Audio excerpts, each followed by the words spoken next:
Hello guys, welcome to my channel. Today in this video I'm going to show you how to fix when Microsoft Store is missing in your brand new computer. So if you want to install it, then please follow the steps shown in this video.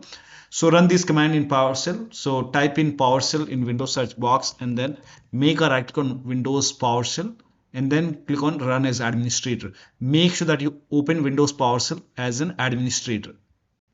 Click on Yes to allow and then copy the first command, paste it over here, hit the enter key. Now once done, now run the second command. This command is also provided in the video description. Copy it, paste it over here in the same window, hit the enter key.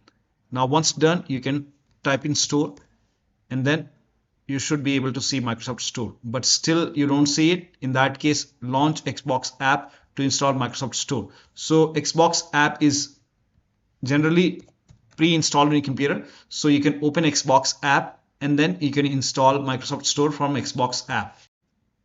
Now if Xbox app is not pre-installed on your computer, in that case you can copy this link. The link is provided in the video description. Open this link in a browser, it will take you to Xbox website. Over here scroll down and you will see install option to download option to install Xbox app. So click on download the app and then you can run this exe file and you can install Xbox app. Now once Xbox app is installed, you can open Xbox app, and if Microsoft Store is not installed on your computer, you will see install option to install Microsoft Store.